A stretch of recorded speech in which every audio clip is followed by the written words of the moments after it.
Welcome to this episode of Purple Pride. I'm your host, Joye McElroy. We're here today with our guest from ASO, Bernard Ambe. How are you today? I'm good. Thanks for having me. Well, thank you for coming. We really appreciate it. So, can you tell us a little bit about yourself? I'm Bernard Ambe. I'm a senior. I'm 23 from Houston, Texas. I'm a kinesiology major and a health science minor, and student at SFA. Transferred from Blinn College in fall 2011. So, you're from Houston. Yes, I am. You take pride in that, right? I really do, all day. So, you said your major is kines. Right. What do you want to do with that? I want to go on to grad school and become a physical therapist and eventually work for a professional team. I'll start off in a clinical setting, but eventually I want to work my way up to professional teams. That's very interesting. Yeah. So, you want to go back to Houston or? I would prefer to go back to Houston, but any place where they have a job offer, I'm going. I'd prefer to be in Houston, though. So you're gonna do grad school here or go somewhere else? Actually at UTSA preferably, but I'm applying to every school in Texas, but UTSA is the plan. They have a really good program, right? Yes, they do. Yeah, they do. So can you give us some African history? Like I know that there are different tribes. Right. And there are different, parts of Africa that people come from and all that. So can you explain that? Right. The history of Africa, it crosses over and spans even into some facets of the American culture we see today, like dance, music. But I'd say the biggest things about Africa was in South Africa. Everybody's heard about Shaka Zulu, never been conquered. It pretty much almost took over Africa. You have in the east, you have the Kush Empire, the Egyptians and the Ethiopians. What they did, a lot of advancements in medicine, mathematics, and things like that. The Moors, where we get some masonry, some of the Freemason ideals, and the more scholastic stuff that we know. You can even trace some things from that masonry back from the Moors into some facets of Greek life that we see today. So Africa's history is wide spanning. I mean, today we even see rappers like Wale. There's people, even some people. There's rappers that people don't even know are African, such as Nipsey Hussle, French Montana, The Weeknd, Chameleonaire. Wow, it's a lot of I didn't people. even know that. Yeah. So what tribe are you from? I'm half and half. My father is from a tribe called Bafut, and my mom is from a tribe called Bangante. The country's name is Cameroon. Cameroon and Nigeria are almost like Texas and Louisiana, so it's almost a little rivalry going on there too. But any tribe with that prefix "ba" in front of it was one of the founding tribes. So my dad is Bafut, my mom's Bangante. That's very impressive. That's good that you know the history. So I know that about 2 weeks ago, you guys had the event, the Miss Education of Africa. Right. And apparently there are a lot of people that are miseducated about Africa. So can you tell us a little bit about the miseducations that people have?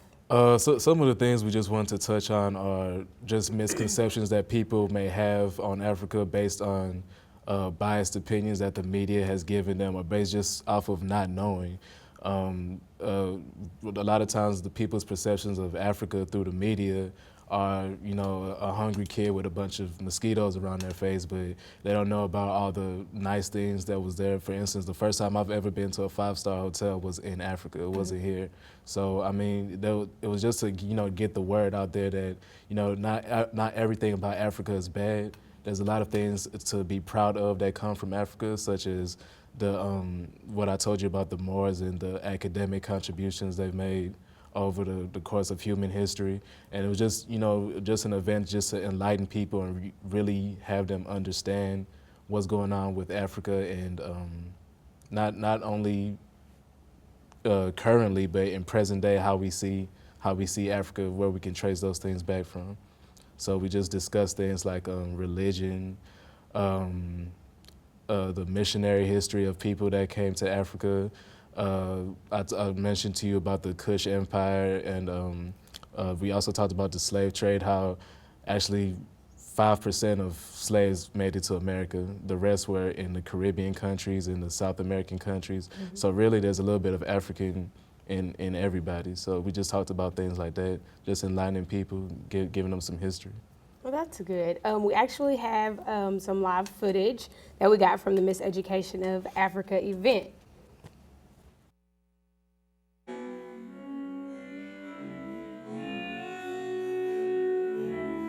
How these black people run around like hooligans, pants down on their waist, wearing big clothes.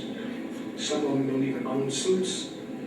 Not trying to find a job, just going to school just to go to parties and getting their different checks and going back home. That's what black people do. So yes, we frown on black people. They don't take advantage of the opportunities they've been given. Yes, my parents looked down on them. For the sole reason that my parents came here with practically nothing, and they made a way for themselves. They educated themselves, and they utilized their resources to, excel down in America. And you have these black people here, the minorities here, that have so many resources and have so many opportunities, but don't take care of it, or don't use that to educate themselves and excel in life. So I do feel like Africans look down on them because they came here and now they're doctors and lawyers and have high rankings. And Africans as a general, but I know Nigerians definitely look down on black people.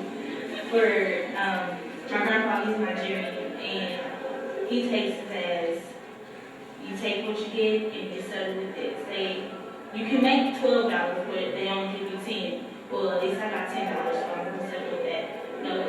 Nigerians have that drive to go above what they're given to get the best.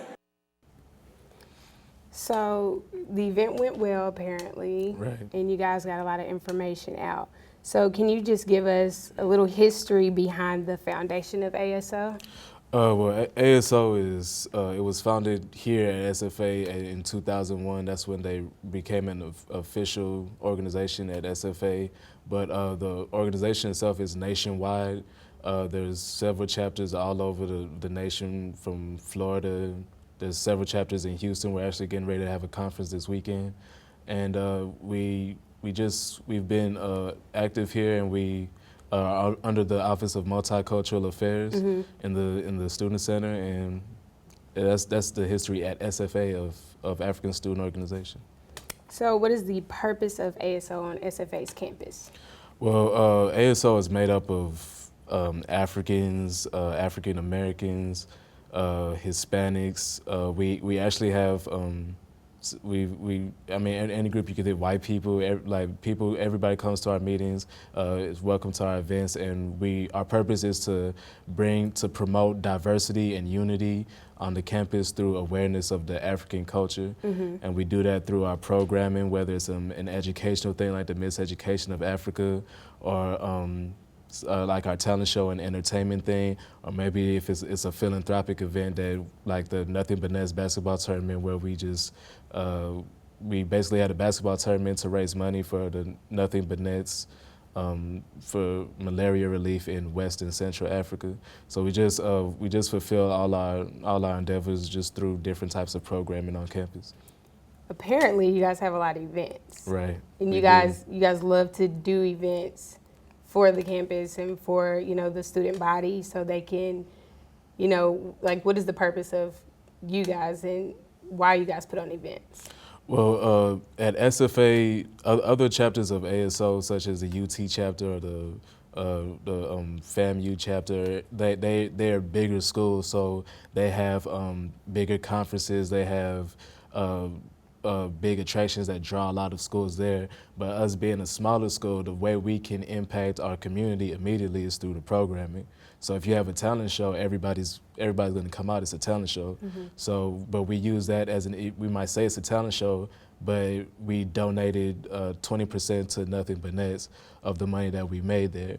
So while our goal is to help Africa and educate people about Africa, we're going to do it through programming. So we just put on programs on SFA's campus to be visible, get our name out there, make sure everybody knows that we exist, so they can, be a part and contribute to the group, and just help out with it. So that's really why we're so big on events. That's our livelihood, putting on events. At other bigger schools, like they might throw one event, 2 events a semester, because they're so huge that they don't really, and they get their funding is from appropriations anyway, so they don't really need to put on big events all the time because they have 1 or 2 a semester.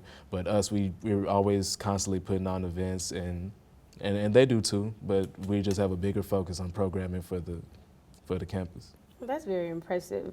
Why did you decide to join ASO? I actually transferred here, and I didn't know anybody, and I'm African, so I saw a flyer that said African Student Organization. I'm like, oh, I'm African. Mm-hmm. So I went there, and I'm naturally a proactive person. I like to, take leadership roles. So I was just helping out with a lot of stuff, and that's just how it happened. So right now you're maintaining the president position in ASO, so right. that's good. What type of things do you as the president, like what is your main focus for the organization?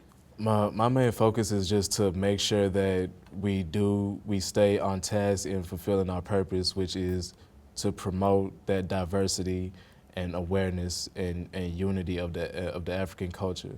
So if we're not putting on events, if we're not doing community service, if we're not educating people about the culture, then we're in essence, we're wasting time. So my job is to just kind of make sure that ASO is functioning smoothly, we're getting all our hours in, putting on our events, all the money is going where it needs to go, and just make sure that we're really fulfilling our purpose as an organization, ASFA.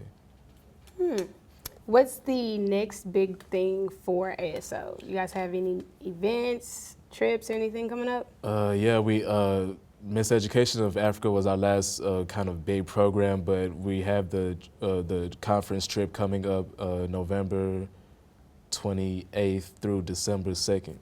So we're actually going to Huntsville for that. Sam Houston, all the ASOs in Texas will be there. So we're looking forward to that.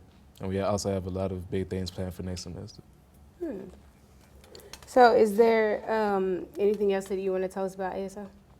The meetings are Tuesdays at 6 in the tiered room in the student center. If you don't know where that's at, you can go to the information desk. There's something for everybody. We do community service, Boys and Girls Club, Habitat for Humanity, all that. So just come through. There's a spot for you, and we'll be happy to have you. Okay, well, that's all the time we have today. We'd like to thank our guest, Bernard Ambe, for stopping by. And thanks, everyone, for watching. Be sure to stay tuned for the ASO Cypher and join us next time for another edition of Purple Pride. I mean, I don't do this type of thing very often, but I will just get gara for you people one time. Just one time. Yeah. Ta-da. Being African is too real. We eat all types of meals. Rice and stew, fufu and soup. Y'all not know the deal. Come to party, we stay late. Grab a fork and to go play. Stack that rice and go meet. Have some soda, but that's me. As we dance to the beat. Move closer, move your feet. Throw that money in the air, cause Naja just don't really care. Money, money, money. Throw that mug on me. I dance for dollar bills, cause it's okay in my country. When it comes to Naja's, yelling is a second nature. Long distance phone calls drive a girl crazy. Mom on the phone, cause auntie had a baby. But why 3 a.m. just to say congratulations? We're really the most, liver than others. ASO, we love each other. Nigerian nation, Nigerian blood, Igbo community.